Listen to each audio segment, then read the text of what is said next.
El Mensaje Encontrado, and Una Botella Después, de 120 años.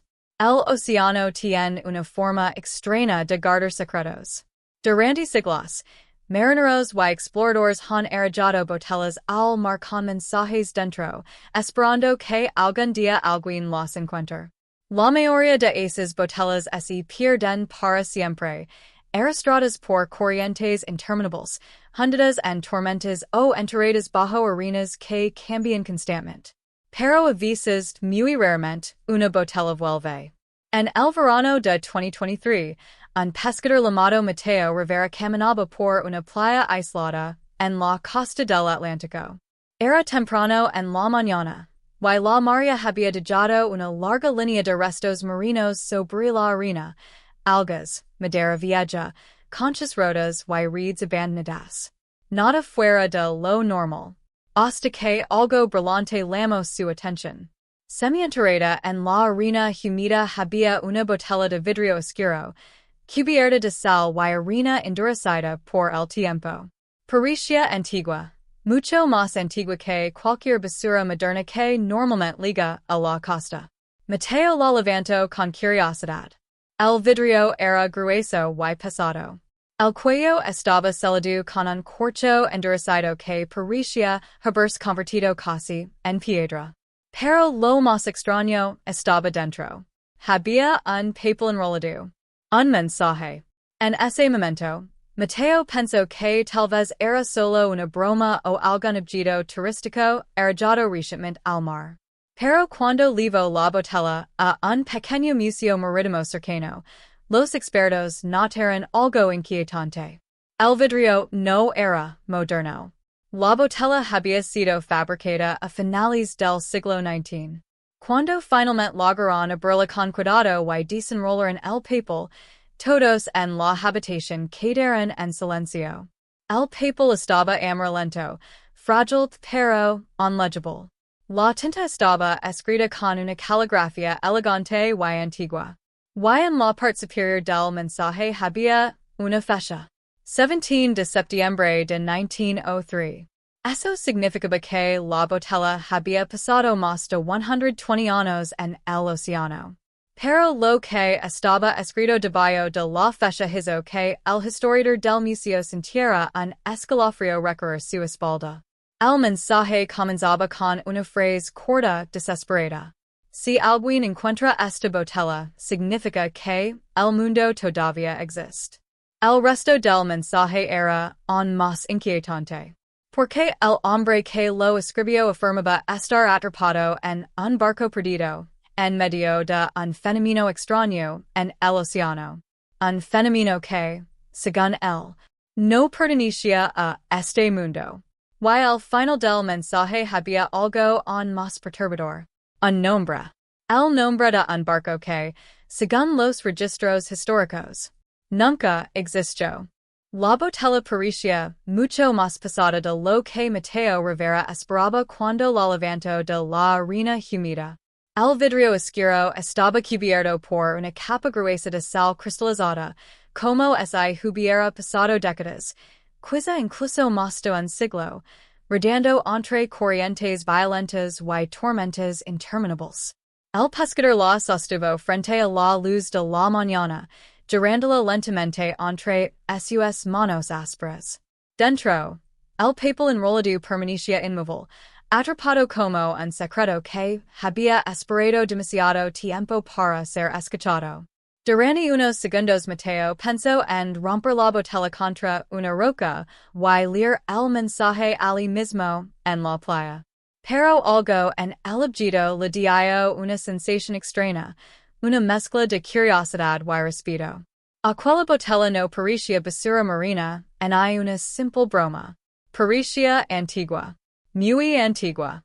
Así que decidió llevarla al pequeño museo marítimo del pueblo, un lugar modesto lleno de mapas viejos, brújulas oxidadas y fotografías de barcos que habían desaparecido en el océano Atlántico durante el último siglo.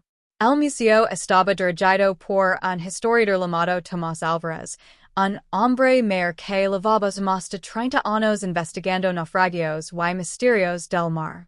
Cuando Mateo colocó la botella sobre el escritorio de madera del museo, Tomás levantó las cejas inmediatamente. No era una reacción exagerada.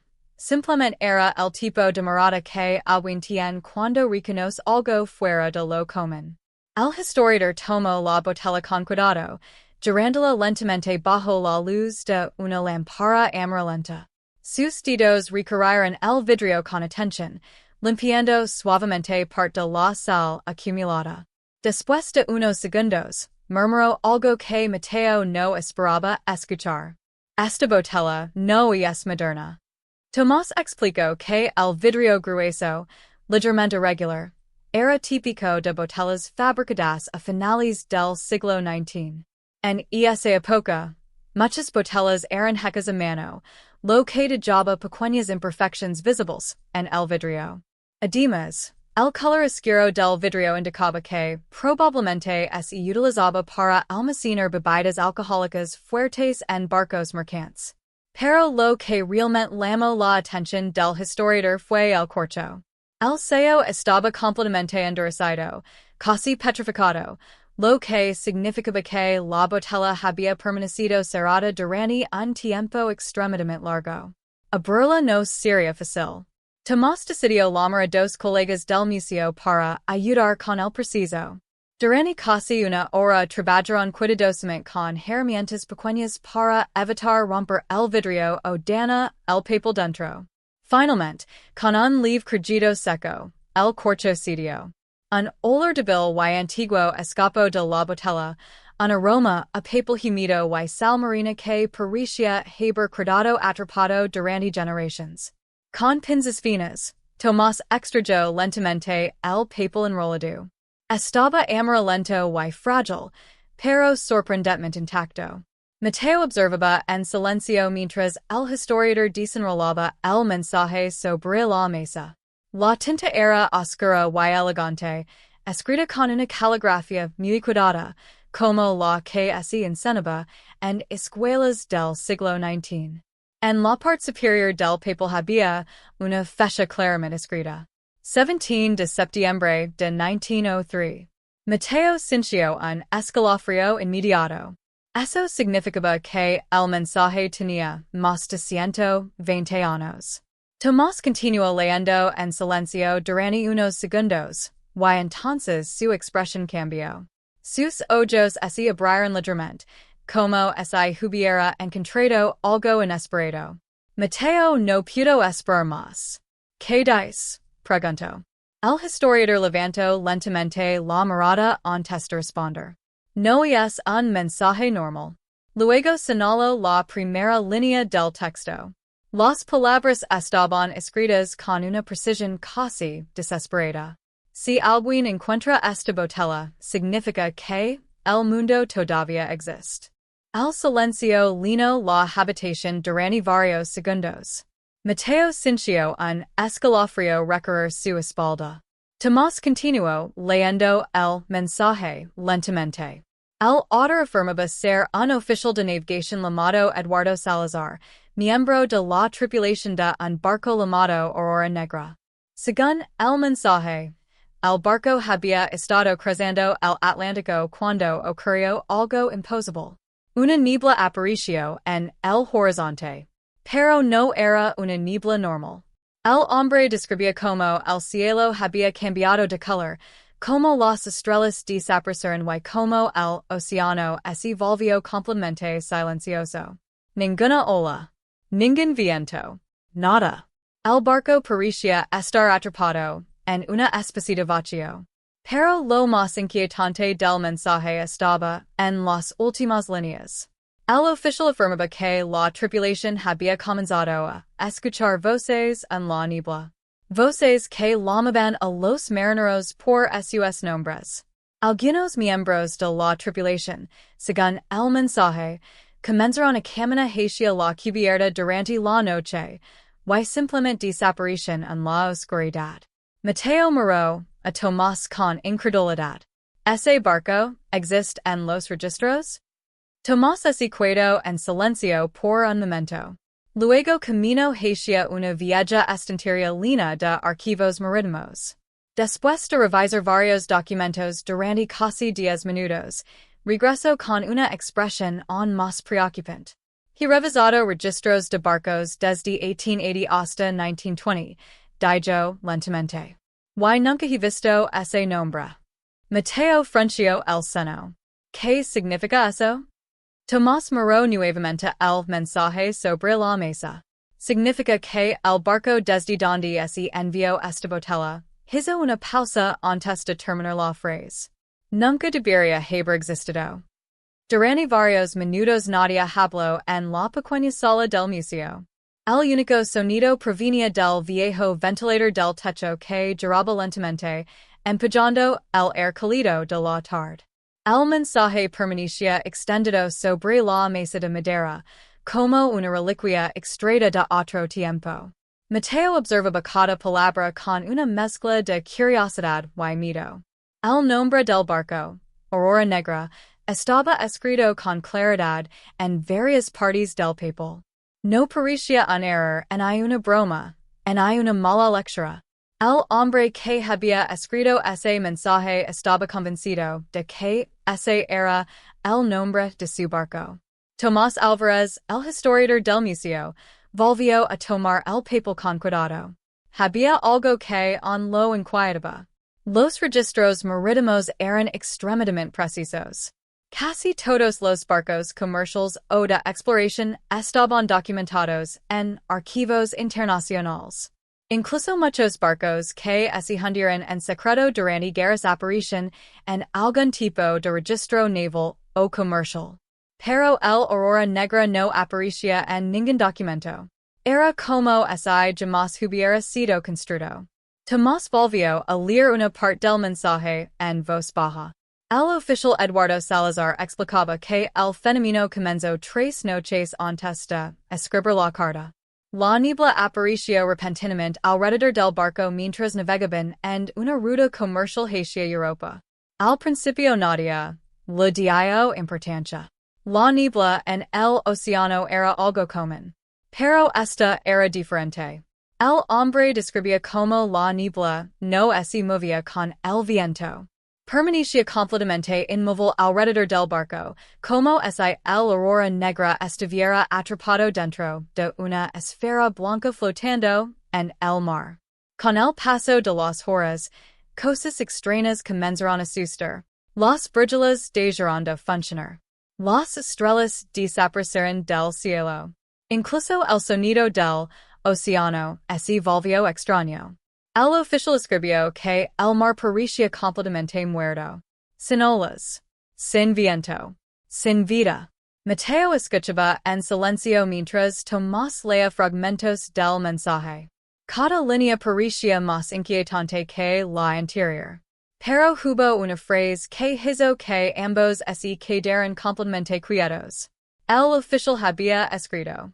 El capitán dice que no estamos perdidos, dice que el mundo es el que se ha movido. Mateo frunció el seno. ¿Qué significa eso? Tomás negó lentamente con la cabeza. No lo sé, pero hay algo más aquí. El historiador acercó la lámpara de escritorio al papel. La tinta del mensaje era oscura, pero en algunas partes parecía más clara, como si el autor hubiera escrito algo adicional con una presión distinta.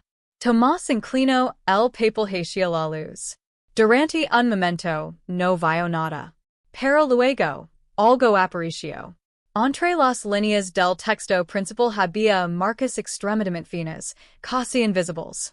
Era otra escritura. Mateo se acercó más. ¿Hay otro mensaje? Tomás asintió lentamente. Parece que sí, pero está escondido entre las líneas. El historiador tomó una lupa del escritorio y comenzó a examinar cuidadosamente el papel.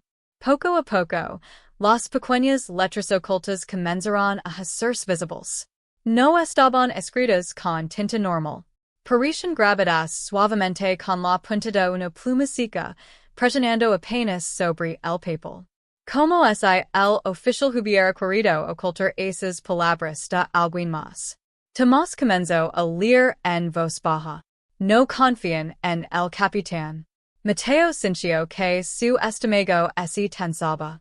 Tomás continuó descifrando el texto oculto. El dice que la niebla es una tormenta, pero yo lo noche hablando con algo en la cubierta.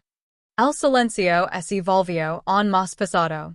El historiador siguió leyendo, cada palabra más inquietante que la anterior. No estaba solo. Había otra figura en la niebla. No puedo ver su rostro, pero el capitán parece conocerla. Mateo respiró lentamente. ¿Estás diciendo que el capitán sabía lo que estaba pasando? Tomás no respondió inmediatamente. Sus ojos seguían recorriendo el papel. Finalmente leo la última línea del mensaje oculto. Si alguien encuentra esta botella, no busquen el Aurora Negra. Mateo levantó la mirada rápidamente. ¿Por qué escribiría eso? Tomás dejó la lupa sobre la mesa. Porque tal vez sabía que alguien intentaría buscarlo. Mateo miró nuevamente el mensaje. Pero dijiste que ese barco no aparece en los registros. Tomás asintió lentamente. Exactamente. Entonces camino hacia una computadora antigua del museo y comenzó a revisar mapas marítimos históricos del Atlántico. Busco durante varios minutos, comparando rutas comerciales antiguas. De repente, encontró algo. Esto es extraño. Mateo se acercó. ¿Qué pasa? Tomás señaló un mapa digital de rutas comerciales de principios del siglo XX. Aquí hay un registro de una tormenta anómala en 1903, exactamente, en la misma semana que aparece en el mensaje. Mateo observó el mapa. ¿Una tormenta? Tomás negó lentamente con la cabeza. No exactamente. Amplió el mapa un poco más. En el centro del océano había una nota archivada por un observatorio marítimo británico.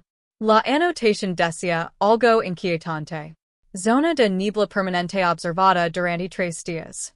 Múltiples barcos reportan fallos en virgilas y pérdida de orientación. Mateo sintió un escalofrío. ¿Otros barcos la vieron? Tomás sintió. Sí, pero ninguno desapareció. Mateo miró nuevamente el mensaje del oficial Eduardo Salazar.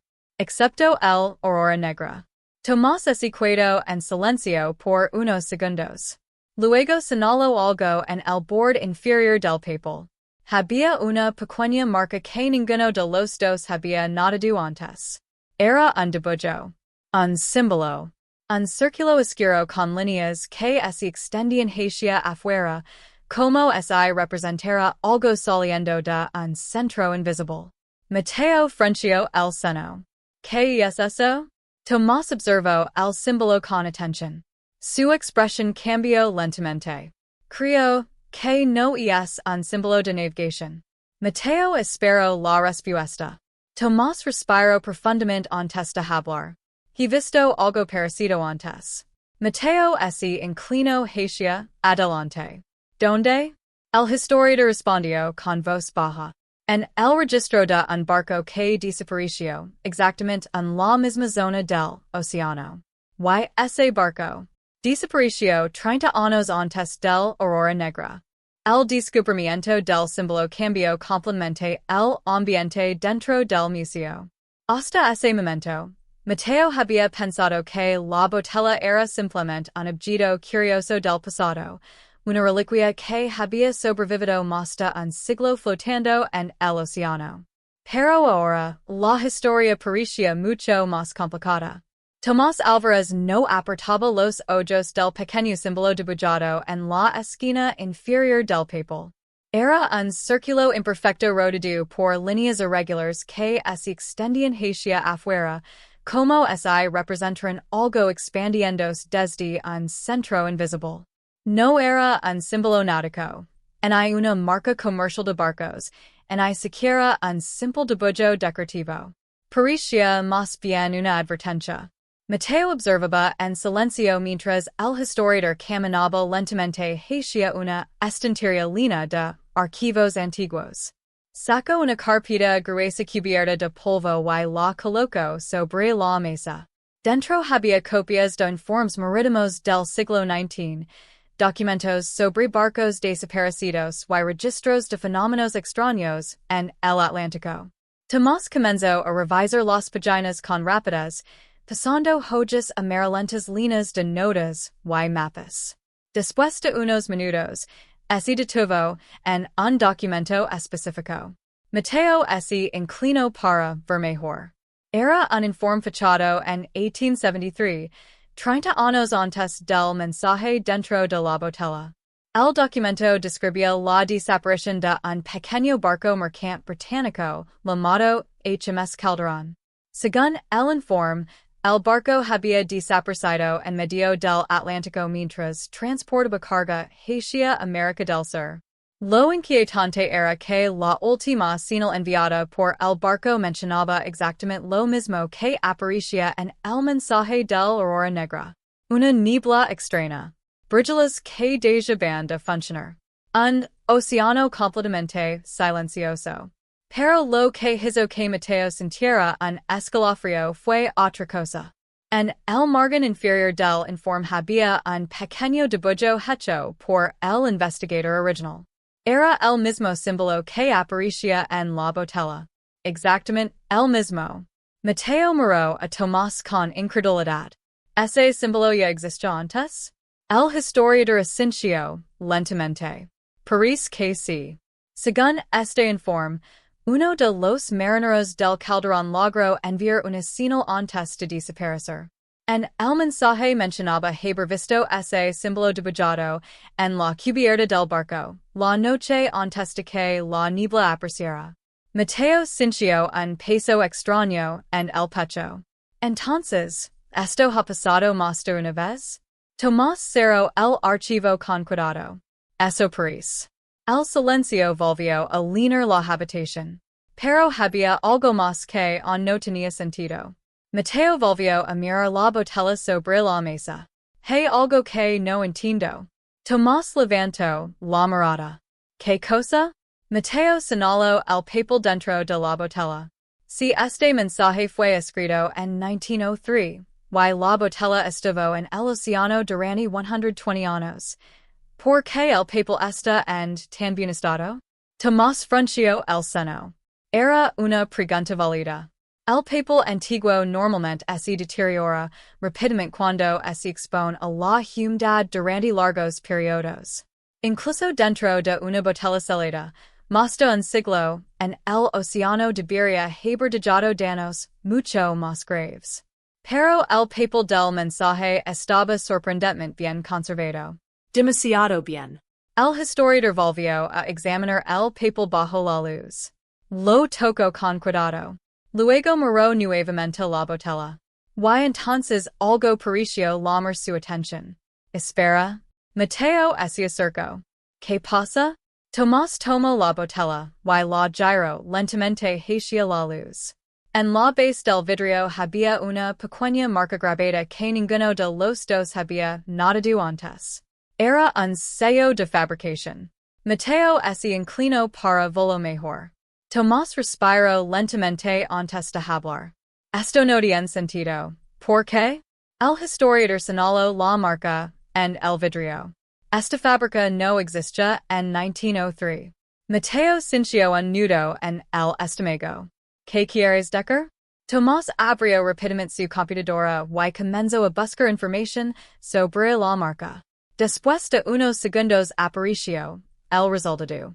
La fábrica de vidrio que produjo esa botella había sido fundada en 1921.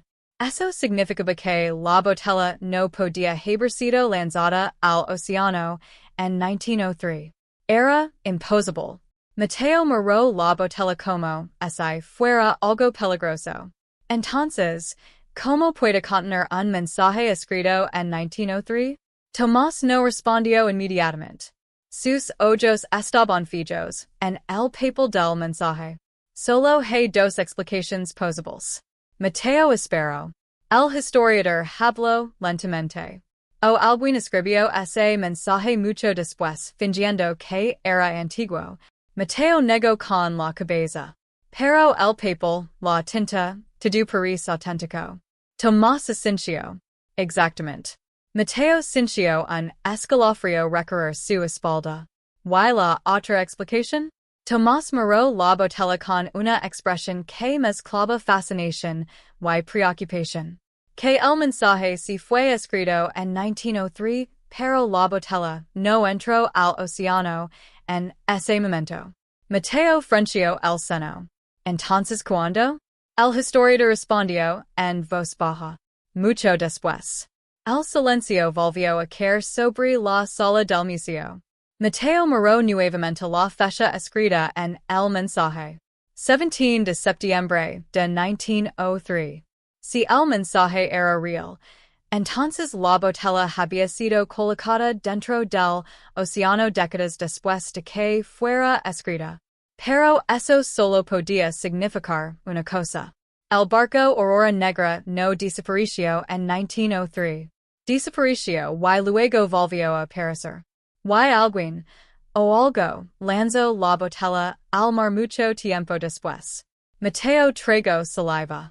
Tomás, el historiador levantó la mirada. Sí. Mateo señaló la última línea del mensaje nuevamente. Aquella frase que habían leído al principio. Si alguien encuentra esta botella significa que el mundo todavía existe. Mateo respiró lentamente. ¿Y si el hombre que escribió esto no sabía si su mundo había sobrevivir? Tomás no respondió. Pero en ese momento ambos comprendieron algo inquietante. Quizá el oficial Eduardo Salazar no estaba hablando del océano. Quizá estaba hablando de algo mucho más grande que el mar. La noche había caído lentamente sobre el pequeño museo marítimo, pero Mateo Rivera y Tomás Álvarez apenas lo habían notado. Afuera, las calles del pueblo costero estaban casi vacías, iluminadas solo por algunos faroles amarillentos que parpadeaban con el viento del océano. Dentro del museo, la única luz provenía de la lámpara de escritorio que iluminaba el antiguo mensaje extendido sobre la mesa. La botella permanecía a un lado, silenciosa, como si todavía guardara más secretos en su interior. Después de descubrir que la botella había sido fabricada en 1921, mucho después de la fecha escrita en el mensaje, ambos sabían que algo en esta historia no seguía ninguna lógica normal. Mateo se sentó lentamente en la silla frente a la mesa mientras Tomás volvía a examinar el papel con una lupa. Había algo que no dejaba de inquietarlo. El mensaje principal estaba claro, y el pequeño texto oculto entre las líneas también había sido descubierto. Pero el historiador tenía la sensación de que el oficial Eduardo Salazar no habría arriesgado tanto para escribir una advertencia incompleta. Si aquel hombre había logrado enviar un mensaje al futuro, probablemente había intentado dejar toda la información posible. Tomás inclinó el papel bajo la luz nuevamente. Durante varios minutos observó cada centímetro de la superficie amarillenta. El silencio era tan profundo que Mateo podía escuchar el sonido del lápiz del historiador rozando suavemente el papel mientras seguía las líneas del texto. De repente, Tomás se detuvo.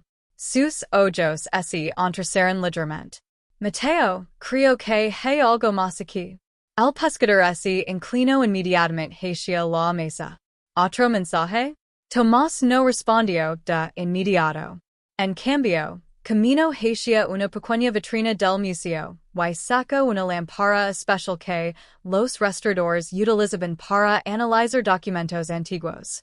Cuando encendió la luz ultravioleta y la colocó sobre el papel, algo inesperado ocurrió. Entre las líneas del mensaje comenzaron a aparecer manchas de tinta casi invisibles. No estaban escritas con la misma tinta del texto principal. Parecían haber sido añadidas después, como si el autor hubiera utilizado otro tipo de tinta que solo podía verse bajo cierta luz. Mateo sintió como su respiración se volvía más lenta mientras observaba las palabras ocultas aparecer poco a poco. Tomás comenzó a leerlas en voz baja. La niebla no es una tormenta. Ambos permanecieron en silencio por un momento. El historiador continuó leyendo. No es natural. Mateo sintió un escalofrío recorrer su espalda. Tomás siguió descifrando el mensaje invisible que aparecía lentamente bajo la luz violeta.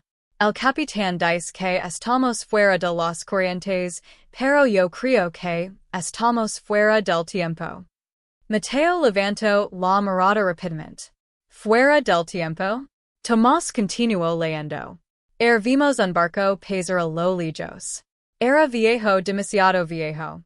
Las velas estaban rotas, pero el barco no parecía dañado.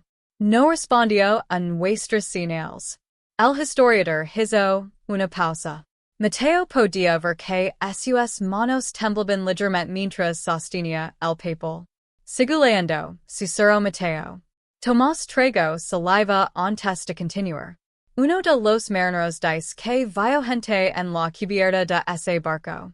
Pero no se movían. Mateo frunció el ceño. ¿Qué quiere decir con eso? Tomás siguió leyendo la siguiente línea. Parecen estatuas. El silencio volvió a llenar la habitación.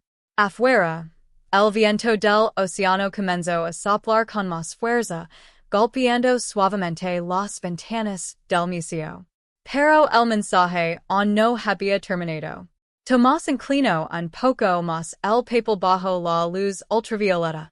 Las últimas palabras ocultas comenzaron a aparecer lentamente. Y lo que dicen hizo que el historiador sintiera un frío profundo recorrer su espalda. El capitán no nos deja abandonar el barco. Mateo susurró. ¿Por qué? Tomás leyó la siguiente línea. Dice que si dejamos el Aurora Negra, nos perderemos para siempre. El pescador miró la mesa con incredulidad. Eso no tiene sentido. Tomás continuó leyendo. Creo que ella lo sabe. Mateo levantó la mirada lentamente. ¿Sabe qué? Tomás señaló la última frase que acababa de aparecer bajo la luz.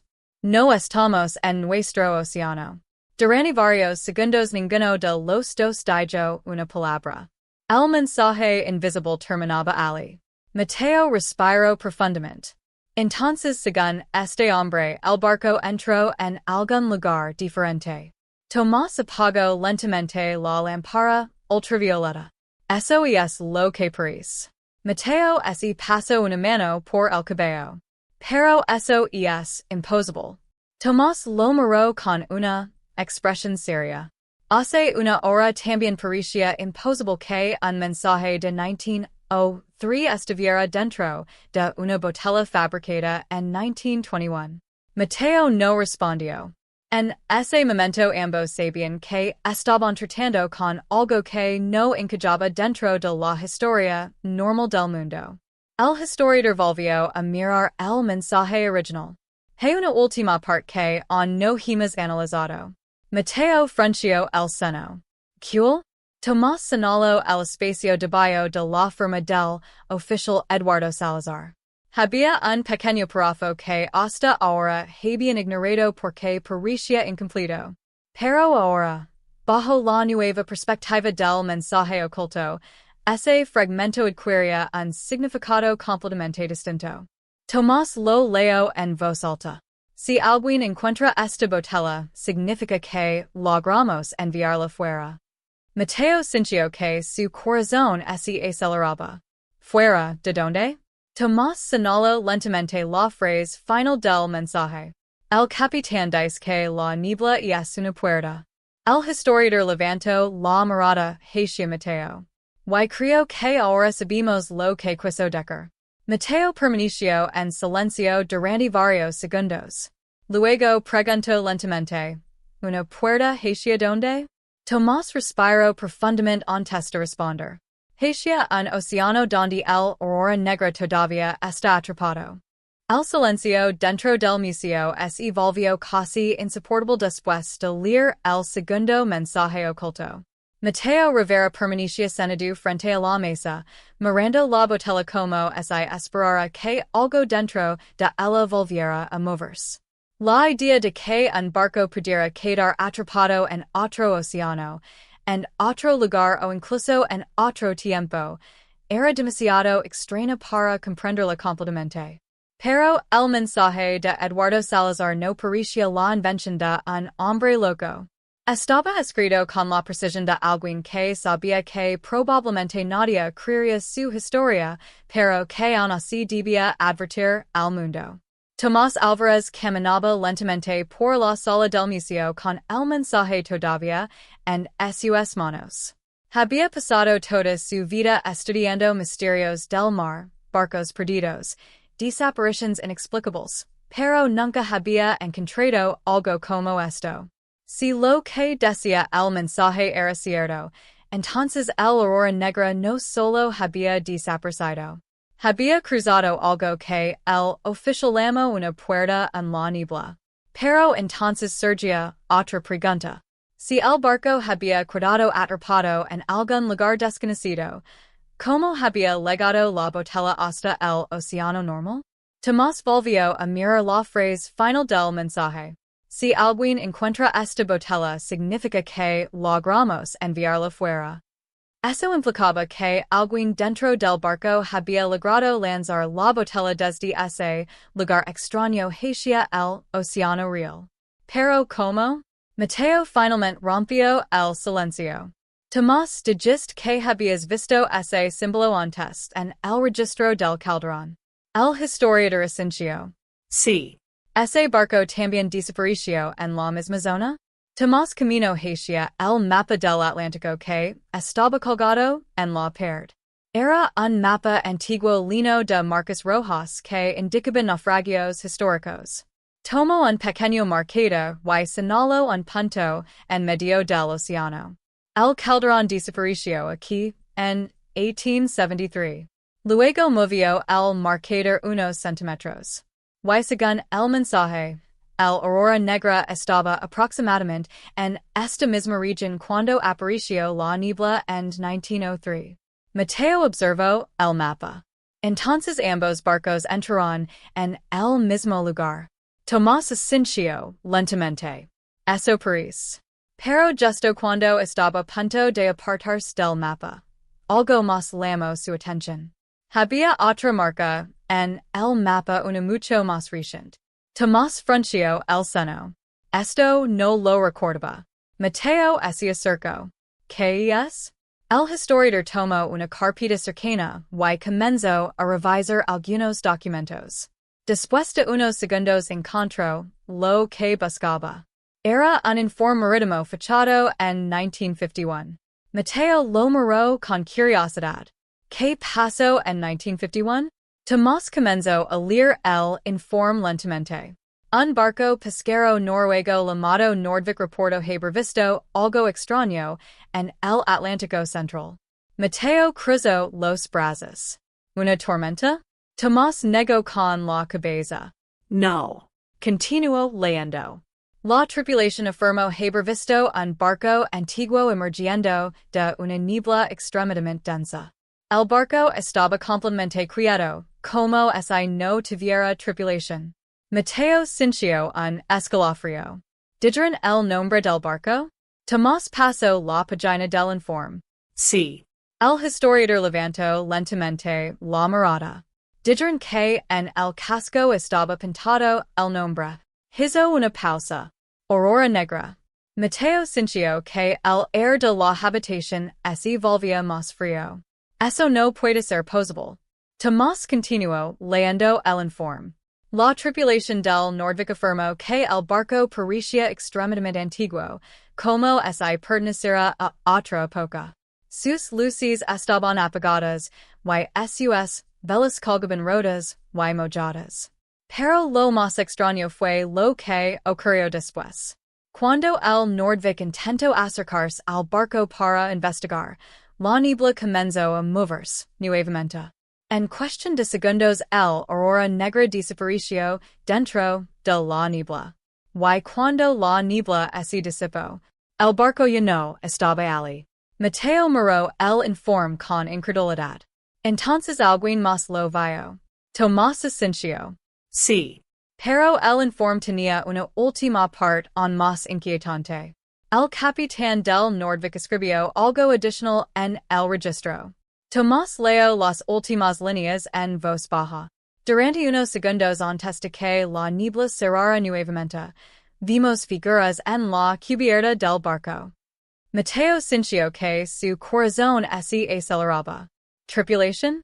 Tomás negó lentamente con la cabeza. Eso es lo extraño. Volvió a leer la línea final. Las figuras no se movían. Permanecían completamente quietas, mirando hacia nosotros. Mateo recordó inmediatamente una parte del mensaje oculto de Eduardo Salazar. Parecían estatuas. El pescador levantó la mirada lentamente. Tomás. Sí. Ese barco todavía está atrapado allí? El historiador respiró profundamente. Creo que sí. Mateo miró la botella nuevamente. Entonces, la botella que encontramos. Tomás terminó la frase. Podría haber sido enviada mucho después de 1903. Mateo frunció el seno. ¿Por quién? Tomás no respondió de inmediato. Sus ojos estaban fijos en el mapa del océano. Finalmente habló en voz baja. Tal vez por alguien que todavía estaba vivo dentro del Aurora Negra. Mateo sintió un escalofrío recorrer su espalda. Pero eso sería imposible. Tomás volvió a mirar el mensaje sobre la mesa. No necesariamente. Mateo esperó la explicación. El historiador señaló la frase que decía. Creo que estamos fuera del tiempo. Luego levantó lentamente la mirada. Si ese barco realmente cruzó algo que lo sacó de nuestro mundo, entonces el tiempo dentro de ese lugar podría no funcionar igual. Mateo comprendió lo que Tomás estaba insinuando. Entonces para ellos, Tomás se sintió lentamente. Podrían haber pasado solo unos días. Mateo volvió a mirar la botella. Pero para nosotros, Tomás terminó la frase con una voz casi susurrada. Han pasado más de 120 años. Durante varios minutos después de leer el informe del Nordvik, Mateo Rivera permaneció completamente inmóvil frente a la mesa del museo. La idea de que el Aurora Negra pudiera seguir existiendo en algún lugar del océano, atrapado en una especie de niebla que lo había sacado del tiempo normal, era demasiado inquietante para ignorarla. Pero había algo aún más perturbador en todo esto. La botella. Aquella botella había aparecido en la playa apenas unas horas antes. Eso significaba que alguien, o algo, la había enviado recientemente. Tomás Álvarez parecía estar pensando exactamente lo mismo. El historiador caminaba lentamente alrededor de la mesa, observando la botella con una atención casi obsesiva. La luz de la lámpara reflejaba pequeñas grietas y marcas en el vidrio oscuro, señales de que el objeto había sobrevivido a un viaje largo y violento por el océano. Pero cuanto más la examinaba Tomás, más extraño le parecía algo. Mateo, el pescador levantó la mirada. Sí. Tomás tomó la botella nuevamente y la giró lentamente bajo la luz.